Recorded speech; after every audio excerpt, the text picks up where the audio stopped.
E aí, pessoal, bom dia, boa tarde, boa noite, tudo bem? Me chamo Lucas Ribeiro, sejam bem-vindos ao podcast Sessão às 6. E essa semana, como vocês viram no título, vamos falar do Super Oppenheimer, novo filme do Christopher Nolan que recentemente chegou aos cinemas, avisando que a discussão de hoje será completamente com spoilers, então recomendo já ter assistido o filme, ou se você não se importa de saber o que acontece, ótimo também. E a conversa nunca acaba por aqui. Nos segue lá nas redes sociais. O Instagram é @sessãoas6. O TikTok é @podsessãoas6. E no YouTube também, só pesquisar podcast Sessão às 6, onde sempre aviso quando episódios novos são lançados. E fica mais fácil trocar uma ideia com vocês.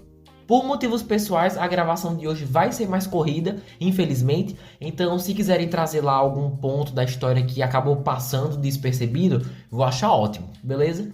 Bora começar então com a sinopse e espero que gostem. O físico J. Robert Oppenheimer trabalha com uma equipe de cientistas durante o Projeto Manhattan, levando ao desenvolvimento da bomba atômica. É dirigido pelo icônico Christopher Nolan, bem conhecido e prestigiado por trabalhos como a famosa trilogia do Batman, mas também A Origem, Interestelar, Tenet e muitos outros. Galera, no geralzão, eu gosto dos filmes do Nolan. Sempre procuro reconhecer o lado brilhante de seus projetos, apesar de uns serem melhores do que outros. Mas suas propostas de trazerem filmes muitas vezes confusos me impedem às vezes de conseguir assistir de forma confortável e tranquila. A Origem, descobri que é o tipo de filme que quanto mais assisto, mais eu gosto, o que é bem legal. Mas Tenet, por exemplo, que eu só vi uma vez, mas eu nunca me senti tão burro assistindo um filme como aquele. O podcast de Tenet foi uma vergonha, porque eu não sabia dizer nada. E indo pro cinema para ver Oppenheimer, tinha várias dúvidas e uma delas era: meu Deus, será que eu vou conseguir entender esse filme do início ao fim? E a resposta é não. Começando pelos pontos negativos, o roteiro traz, faltando assim uns 30, 40 minutos, uma reviravolta, que pra quem já manja da história já sabe, mas pra quem não tem muita noção das tretas dos bastidores da bomba atômica, acaba servindo praticamente como uma reviravolta mesmo, uma revelação, que no caso é que o personagem do Robert Downey Jr., o famoso Homem de Ferro, se sentiu ameaçado ao longo dos anos pelo Oppenheimer, ao ponto que entregou a ficha dele pro carinha que caçava comunistas. Nem lembro o nome dele mais. E por que eu tô falando isso? Porque justo quando eu achava que ia conseguir terminar o filme sem grandes dúvidas, vem essa reviravolta e eu juro pra vocês, os 5 minutos seguintes deles explicando as motivações do cara, variando com flashbacks e momentos no tribunal, eu passei 5 minutos sem entender absolutamente nada do que raios estava acontecendo naquelas cenas. Tava, assim, juro, completamente fora da realidade do filme. Tanto que eu fiquei com medo, eu comecei a pensar, meu Deus, será que eu vou conseguir voltar a entender a história? E graças a Deus consegui, peguei um gancho ali e deu pra entender até o final. E eu não falo isso pra mostrar que é um grande problema do filme, que eu não entendi, e que é uma falha absurda, que eles não se esforçaram mais pra que eu entendesse. Não é isso, tá? Tô me baseando só no meu caso em especial, né? Não tem como ser diferente. E na minha experiência, o filme chegou num ponto, no caso, na última hora, percebi escrevendo o roteiro que eu vou estar falando bastante dessa última hora do filme. Que o filme chegou em um ponto que estava contando a própria história, mudando tanto os cenários, os personagens, aí vinha flashbacks, aí depois a gente voltava para o presente, mas era um presente em preto e branco, que assim, chegou num ponto que eu realmente fiquei desorientado. E isso justamente quando anunciaram que o personagem do Robert Downey Jr. era um traidor, e isso explicando as motivações. Então, não sei se foi o caso de vocês também, mas a minha saga de tentar passar um filme do Nolan sem ficar boiando ainda continua, né? Infelizmente esse dia não chegou, mas se Deus quiser chegará. Inclusive, já dá pra pegar um gancho pra outro ponto negativo, né? Que é justamente isso que eu falei agora. O jeito como o Nolan decide contar a história desse cara tão relevante pra história da humanidade é onde ele chega ao ponto de realmente ser desnecessariamente confuso, porque a gente varia entre passado e presente, cores e preto e branco, vislumbres de como o futuro pode ser, e isso muitas vezes numa fração de segundo. Mas assim, tirando a cena da revelação que eu acabei de falar, isso nunca me fez ficar 100% perdido. Mas fico me perguntando se a história tinha mesmo que ser contada desse jeito especificamente ou não.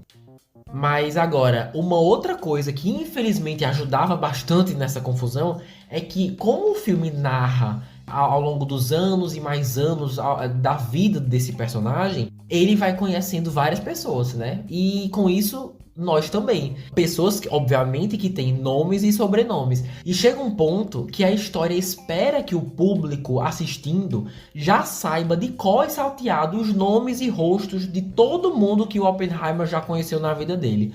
Principalmente aonde, na última hora de filme, você tem assim, uns diálogos e umas discussões que parecem ser super importantes, que podem definir o destino de alguns personagens, e só porque eu não lembrei quem era, sei lá, Edward Teller ou então Ernest Lawrence, dois personagens do filme, que eu acabo ficando meio fora da conversa, tá ligado? Gente, às vezes eu esqueço os nomes das pessoas que eu mesmo conheço. Quem dirá que o personagem conhece? Ah, Lucas, mas eu entendi tudo e lembrei o nome de todo mundo. Sempre vai ter um assim, né? Se foi o caso de algum de vocês ouvintes, ótimo, queria muito que tivesse sido o meu caso também, mas acabou que não foi e como consequência acabou sendo mais um filme do Nolan que eu tinha que lutar para alcançar a história, porque senão eu me perdia e tentar entender o que estava rolando. Repetindo, não foi o filme inteiro, graças a Deus, mas foi na hora final e aconteceu o suficiente para eu ficar um pouco desesperado, né? Aquele leve suando frio, mas no final deu tudo certo, eu acho. Antes de irmos para os pontos positivos, tem mais uma coisa, tá bom? Fãs aí do Christopher Nolan, aguentem comigo. Não chegou ao ponto de eu me sentir enganado nem nada. Eu sei que o nome Oppenheimer é literalmente o título do filme, mas parando pra pensar, o trailer, até o pôster, deu a entender que a sua criação, né, a bomba, teria tanto destaque quanto o criador. Até porque o que me fez querer ver esse filme, tirando o fato de que é do grande Christopher Nolan, com um elenco super talentoso e famoso, foi saber que eu teria acesso ao impacto absurdo e surreal que a bomba atômica teve na história, né? 2 cidades, mano, foram dizimadas sem nem terem ideia de que isso ia acontecer. E ainda assim, eu não senti que consegui tudo o que queria de um filme que, em teoria, era sobre a bomba atômica. Por um lado, achei super responsável, de verdade, o diretor não apelar para o sensacionalismo, nem mostrar os doentes que sobreviveram, né, depois morrendo lentamente. Eles poderiam super ter feito o público sofrer pra caramba, com muita apelação, e ter mostrado as consequências das mortes, mas não fez isso. O que, repetindo, foi responsável, mas senti falta de um pouco mais de impacto.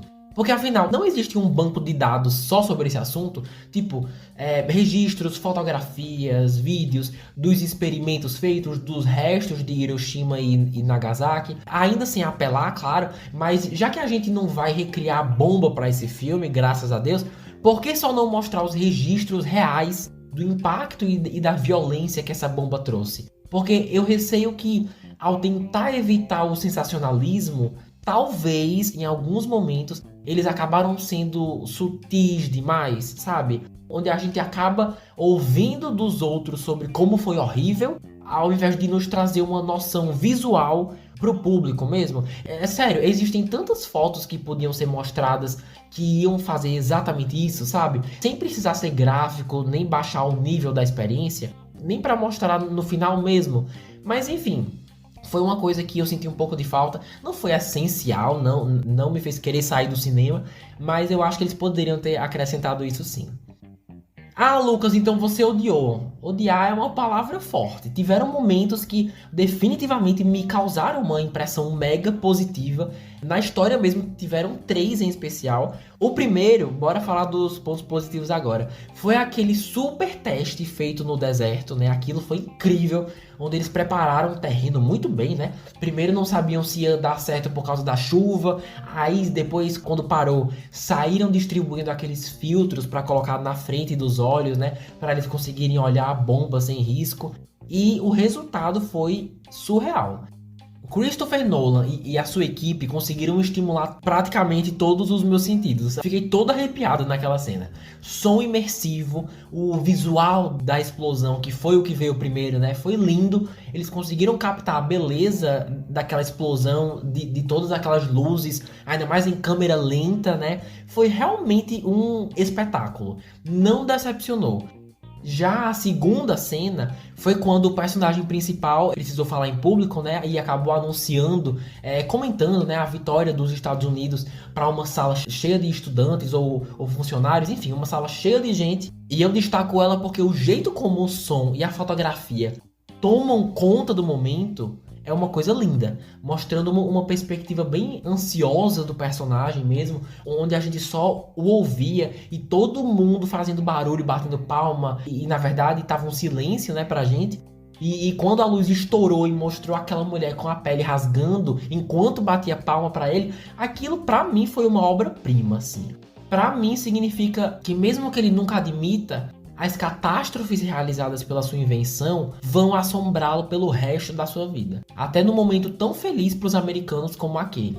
Não sei se com vocês foi assim, mas todas as tentativas do Nolan de me deixar tenso e ansioso, ele conseguia 100%. De tão inventivo e eficiente que foi o uso do som e da luz em especial. E a terceira cena é bem rápida, na verdade.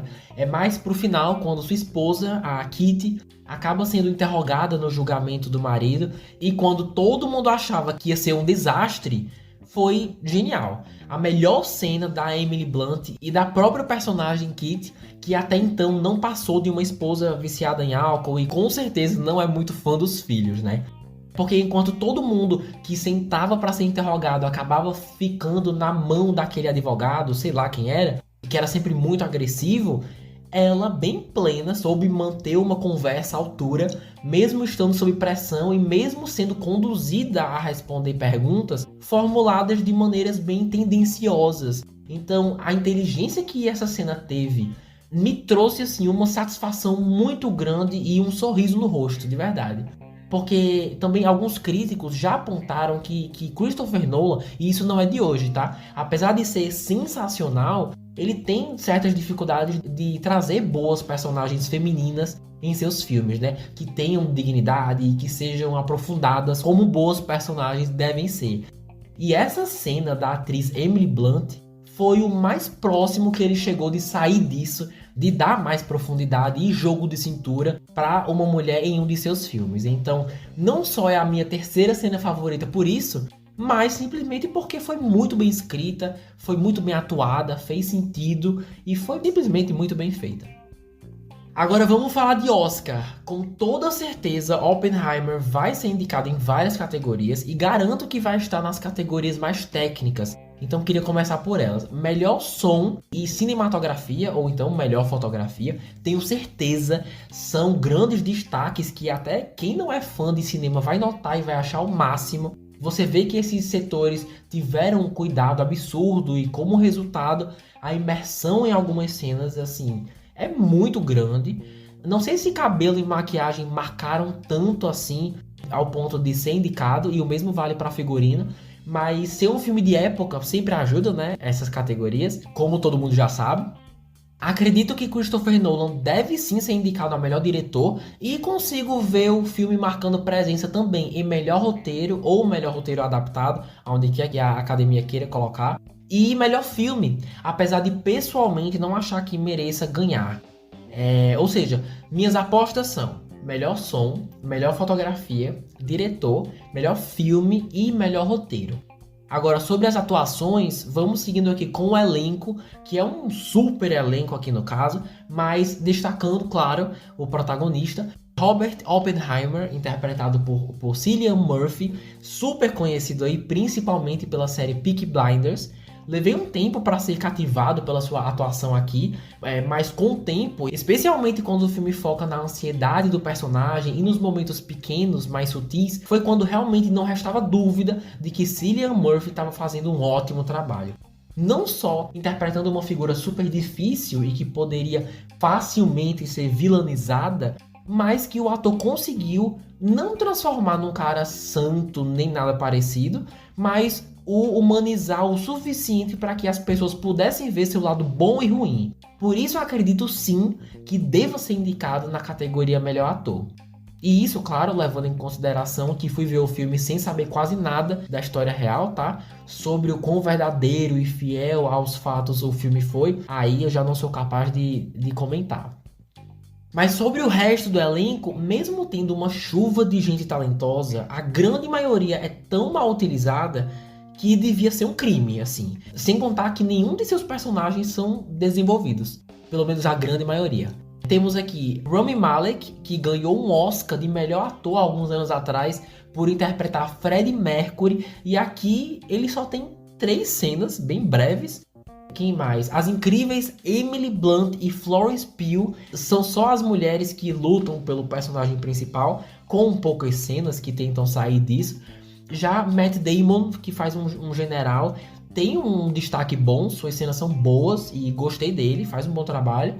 Já Robert Downey Jr., nosso incrível Homem de Ferro, Tony Stark, é um dos que tem mais destaque, com certeza, e ele é bom, né, óbvio, mas especialmente mais pro final, os excessos de monólogos e cenas dramáticas, juntando com metáforas e comentários sobre a carreira do seu personagem, o futuro, assim, com todo respeito, falando como alguém que analisa filmes já faz um tempo, tudo isso, ainda mais no final, deu a impressão que isso era mais para tentar ser indicado a um Oscar do que qualquer outra coisa, né? Talvez porque eu não estava 100% imerso nessas cenas, acabei tendo essa impressão, posso estar errado, mas realmente pareceu que ele estava tentando ter a sua cena para ser elegível e indicado a melhor ator coadjuvante.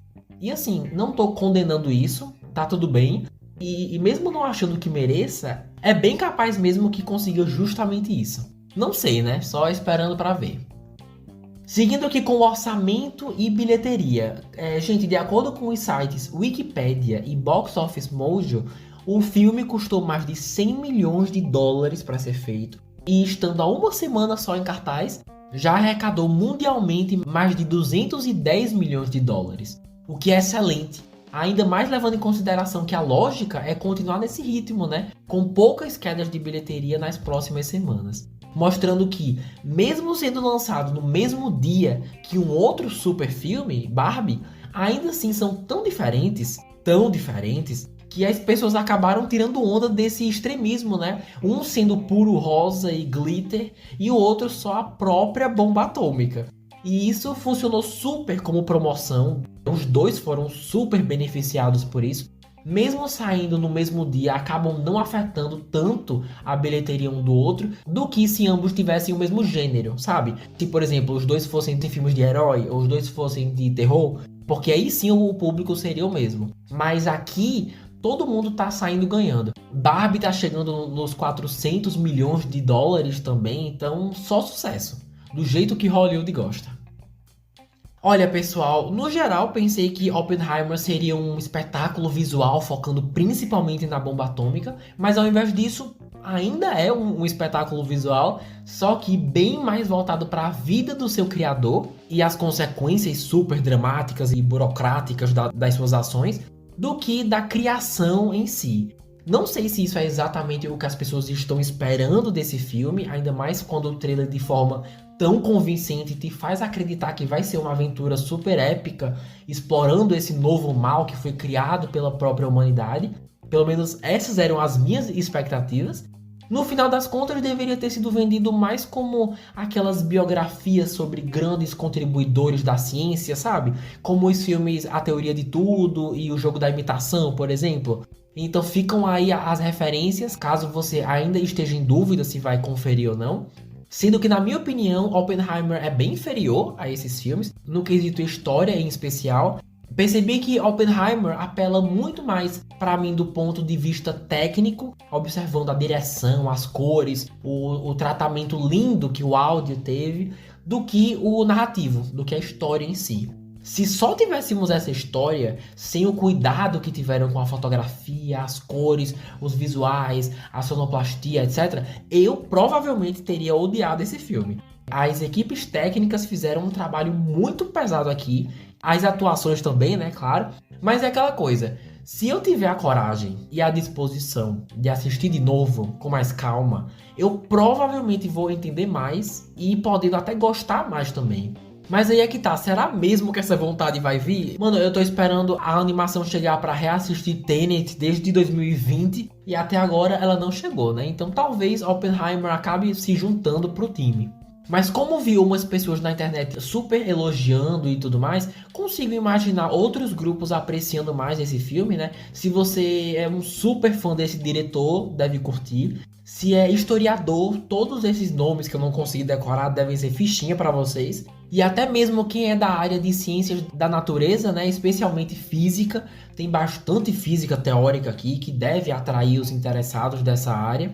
Como eu não me enquadro em nenhuma dessas categorias, acabo curtindo uma sequência ou outra, mas nada que tenha me deixado louco e desesperado para ver de novo. E um aviso, se você está pensando em levar seu amigo ou parente que é fotossensível, sensível a sons altos, ou então que está no espectro autista, acho legal avisar eles que tem altas sequências com luzes mega estouradas e com sons super impactantes pro ouvido, porque para eles pode ser que seja uma experiência bem desagradável, né? Então avaliem isso aí com calma. Mas e aí? Ofendi algum fã do Nolan? Espero muito que não, tanto que não tenho dúvidas de que vamos ver essa super produção no Oscar de 2024. Quero muito que ganhe as categorias técnicas, merece muito.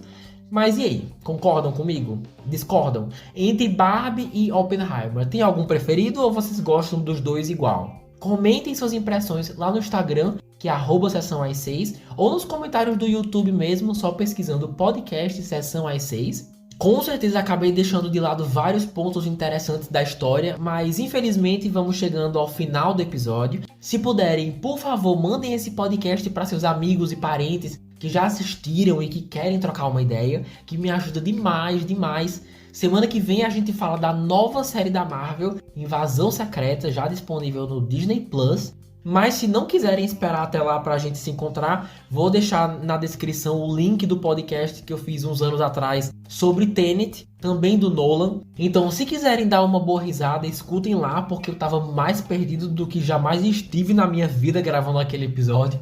Beleza? Muito obrigado aos que escutaram até o final, um super beijo e até a próxima.